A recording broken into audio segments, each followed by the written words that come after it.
Hi, it's Amrita Bradley, creator of Breaking Boxes, and today I have the absolute pleasure of having a chat to Rod Williams from Conscious Community Victoria. So how you doing, Rod? Very well, I am. Excellent. Thank you for joining me this morning. Why don't you tell us a little bit about yourself and, what you do? Well, I've been an activist for 40 years, but my deep dark secret is I worked in the federal public servant as a manager for Centrelink. And I was let out after 17 years, a dribbling mess because I stayed too long. And I was told I would never work again in my life.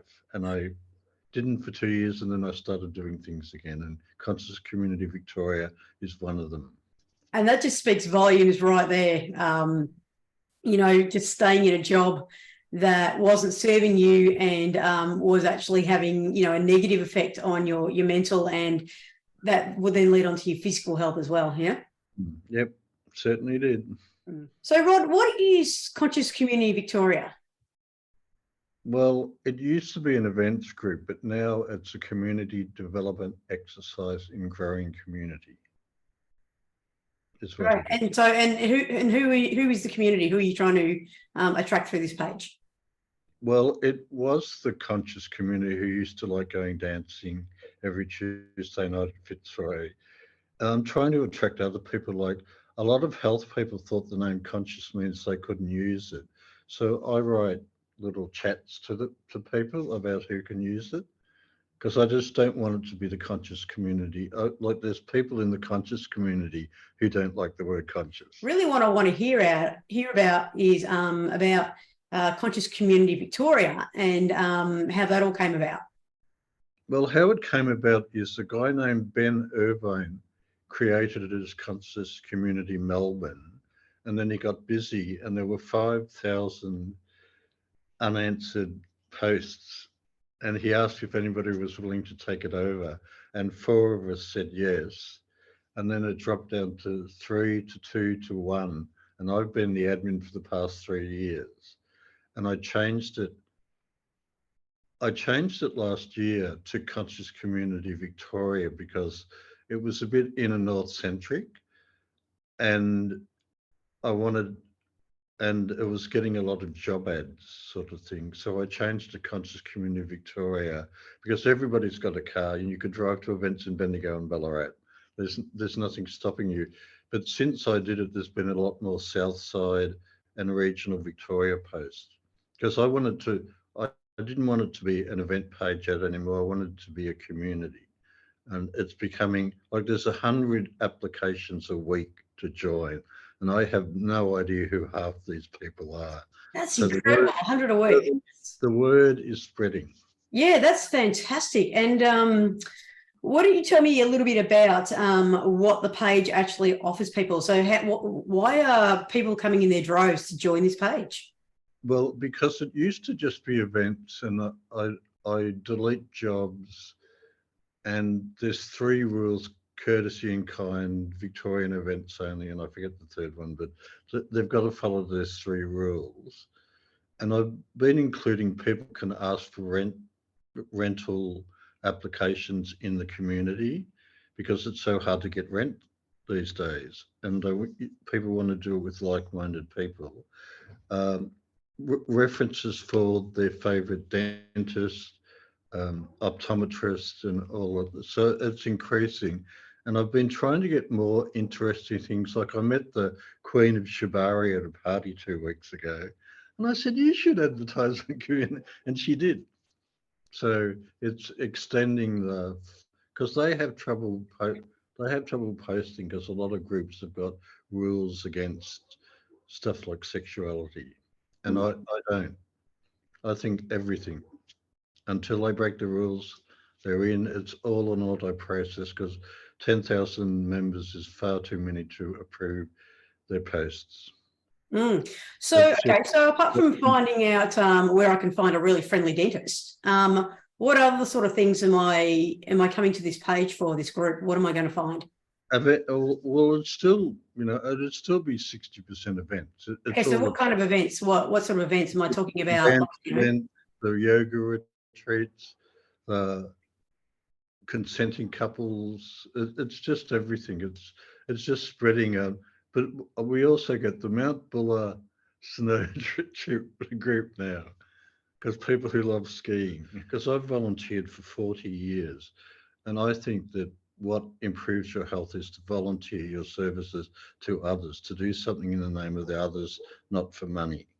So I want to increase that more. So I've been adding council posts. My local council has some really good events for free and are looking for volunteers. So I always unpost their events onto the page. Okay, so you're looking at now expanding this to as many diverse groups in Victoria as possible. Yeah. It doesn't sound like there's much in the way of, exclusion at all. Like anybody's welcome. Yeah.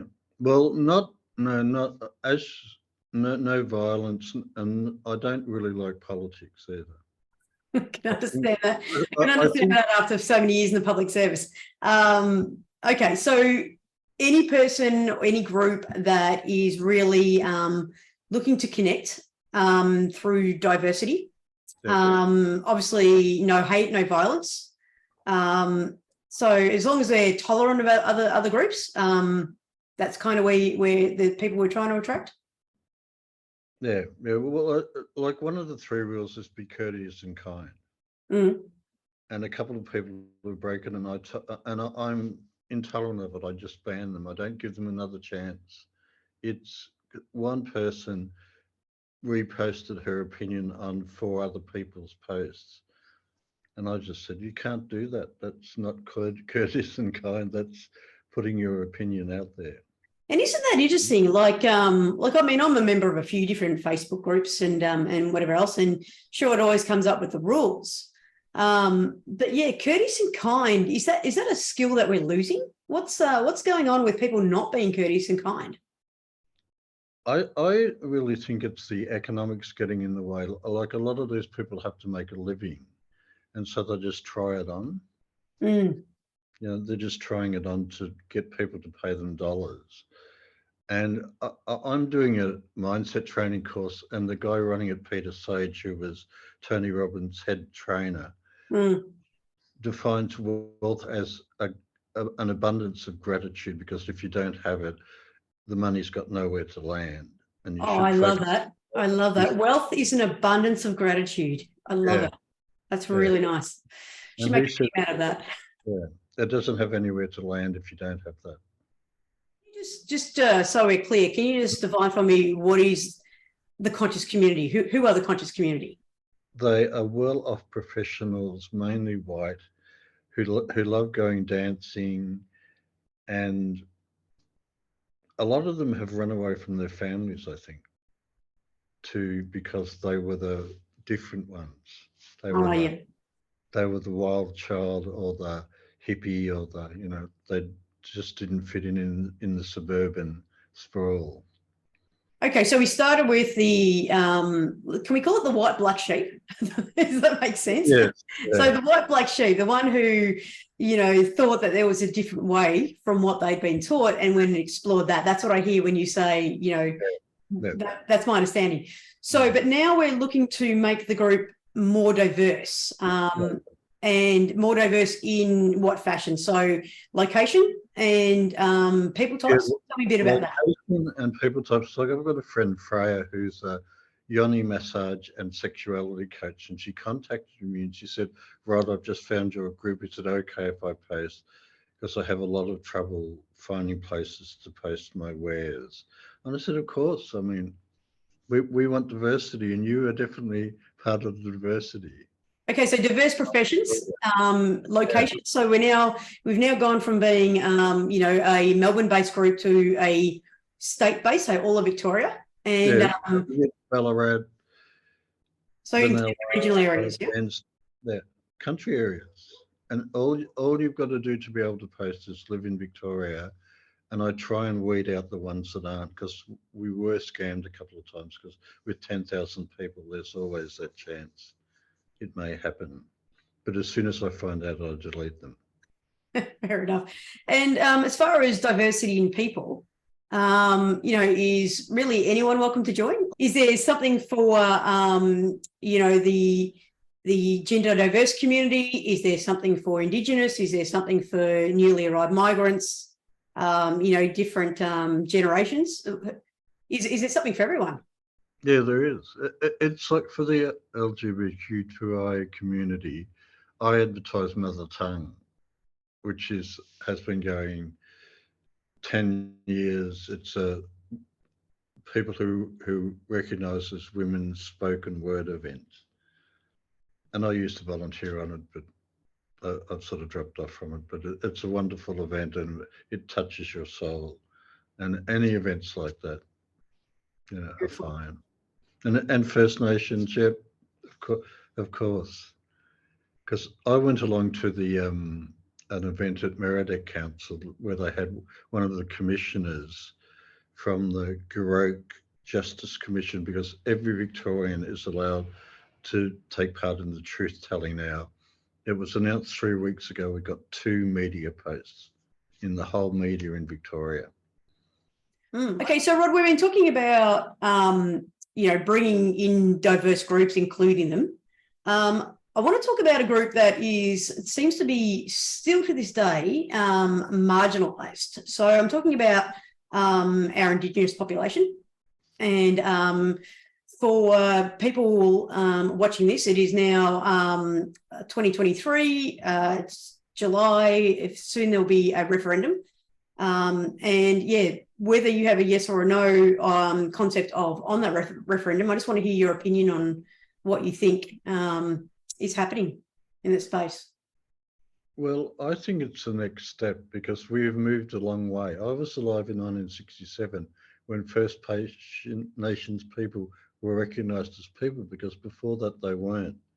One of my best friends' father had to steal his wife out of Western Australian town because they still had passes and they weren't allowed to leave without a pass. So we have moved a dramatic way, and I know a lot of the First Nations people around Fitzroy want a treaty, but treaty is a next step. But giving them the vote, giving them the voice. We're the only country in the world that doesn't have something like a treaty with their First Nations people, and I think that is a shame. I could say disgusting, but I think it's a shame. So do you think for people that are a little bit still unsure about voting yes, voting no, in regards to is a voice more important or is a treaty more important, as long as we get one and then the other, doesn't matter which order it comes in, it doesn't matter whether we get the treaty first or the yes vote first? Well, my radical mates like Robbie Thorpe want a treaty, but I think it's just giving them the recognition through a voice. It's a start. The yes is a start, even though it may not be the start the Indigenous would prefer, or some Indigenous would prefer. But I think just the acknowledgement would go a long way. Yeah, totally. Yeah. Rod, so we've talked a little bit about the Conscious Community Victoria and a diverse group of people putting up events and posts, and also attracting, a diverse group of people. So tell me a little bit more about the connection that the page aims to create. Well, I think a really good example of it is there are people who are moving into Victoria or back to Victoria who have heard about the group and they say, I've just moved to Victoria, I'd like to meet like-minded people. Is there anybody out there who lives in St Kilda? And you get 20 replies from people saying, let's catch up for a coffee, come to dance, it's really good. Awesome. Do you ever get any people from any particular area saying, hey, look, it would be great if we could do, this sort of activity. Is anyone willing to organise it, or is anyone not? There was a guy Amrit, who'd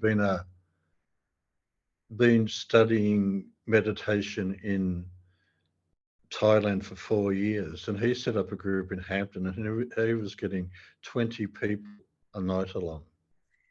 Rod, tell us a little bit about Conscious Community Victoria, and yeah, your passion for that. See, it's not my true passion. My true passion is interculturalism, but the page creates community, and interculturalism is a word that came about because multiculturalism was getting stolen by mainstream media to mean cultural ghettos, whereas interculturalism means learning about each other's cultures. After I left Centrelink, I went to an event, a film night about a donkey from Colombia, and there were 10 different cultures in the room, behaving as they were long time friends, and it was really unusual. And I asked the woman who ran the event, did she have any volunteers? And she lied and said yes. And I was her first volunteer. And 9 years later, I'm still there as an English tutor. And I've got I used to write and sell slogans, and I've got a koan for interculturalism. It's love and respect for all, everybody included. Why? Because it's up to us, because we can, it's our time. And that's on my 600 blogs that 160 countries read around the world at I am an interculturalist, because I am an interculturalist. Excellent. Well, I've got to be honest, that before I'd had this chat with you, Rod, I'd actually never heard of an interculturalist. Multiculturalism, absolutely, but interculturalists. Yeah, so maybe could you give a few more examples of interculturalism? Well, where do we see this? Like, if this is a new concept for people, where do you look around to find interculturalism?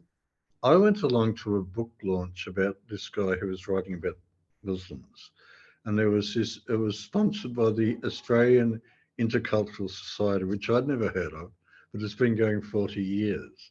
So I swapped details with the CEO because they've got an office and everything. I've got this flat in Preston about what they could do, because he's got all the academics who write about it, and I've got all the people who just love learning about other cultures. And I post a quote and an article about interculturalism every day, and regularly ask if you'd like to join the Facebook group. We'd love to have you, because I've got this silly thing written about having 1 million people join the group, and it will turn over, do the 1,000th monkey thing, where is if there's 1,000 monkeys on one island, scratch under their left arm, they'll start doing it on the next island. So that's where interculturalism came from, because it works and it builds community. Beautiful.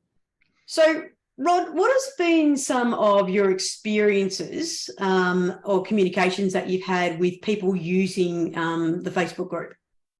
Well, recently there was this young woman who said she'd had anxiety for the past 5 years, and said she tried everything, and did anybody know any other methods? And I think it's up to 18 replies of healers offering to work with it. So perhaps she'll get the cure. Who knows?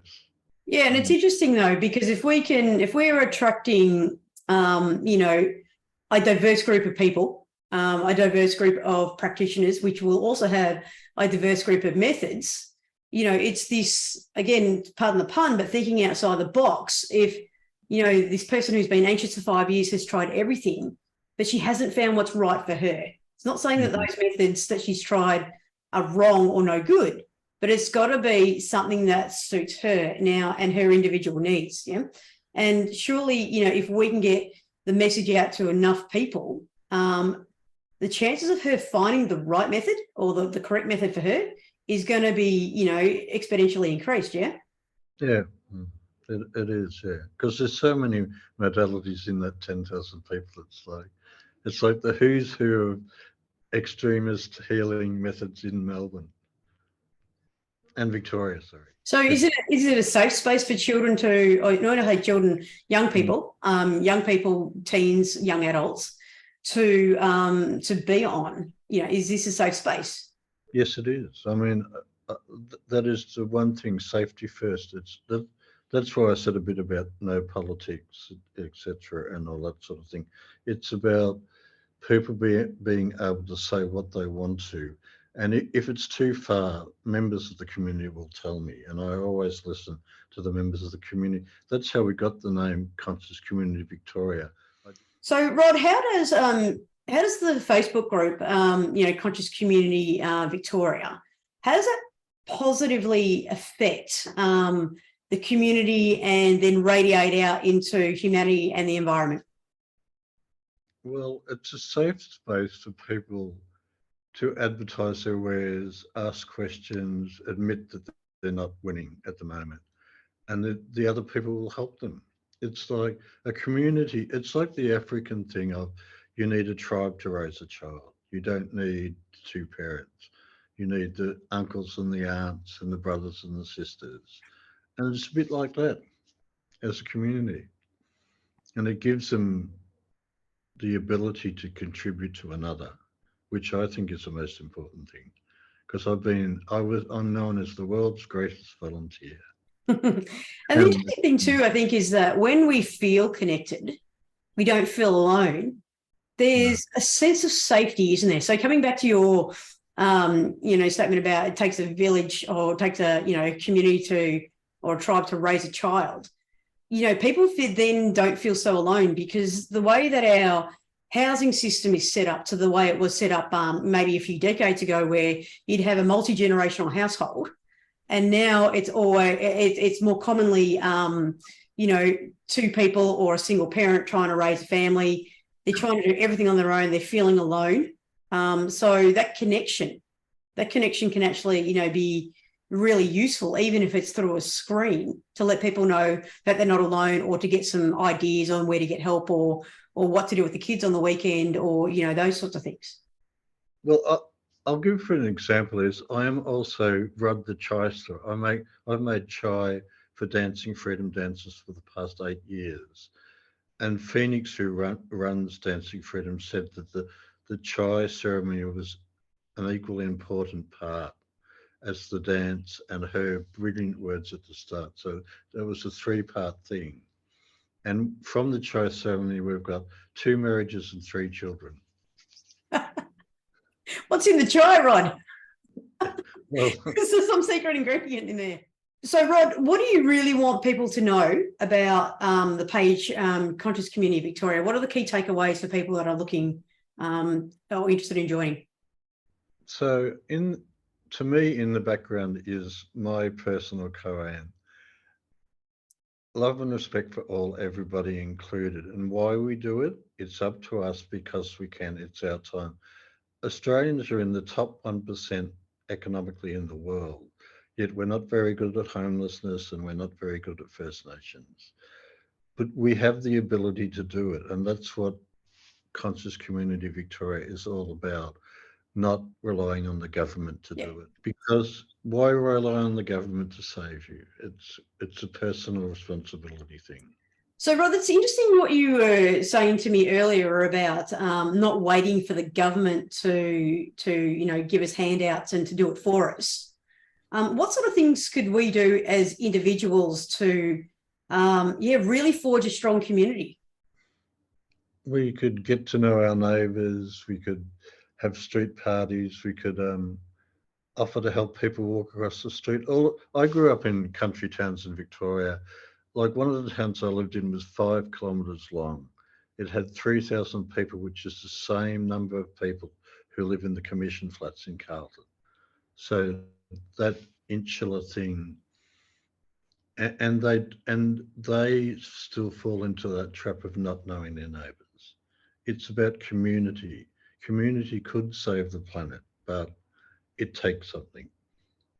Yeah, so it's a bit of you've got to put yourself out there a little bit, don't you? You've got to actually maybe take the first step and say, hi, I'm, so-and-so. I live at, this address. Just wondering if you'd like to come across for a cup of tea sometime and a chat. Or, I'll give you an example. Actually, my neighbour recently had a baby, and they're in a country property sort of on their own.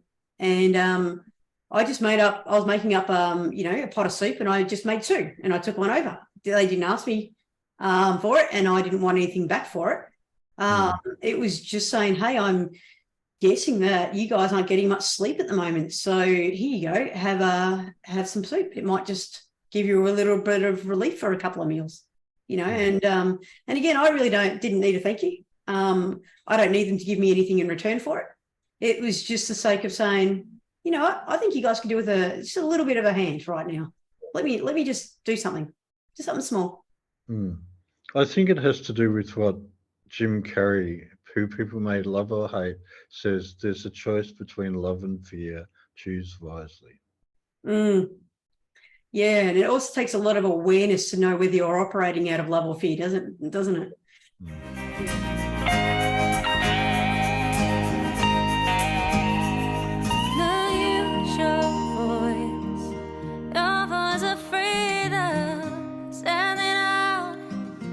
By going in, clear the noise. By going through the feelings, you'll make it out.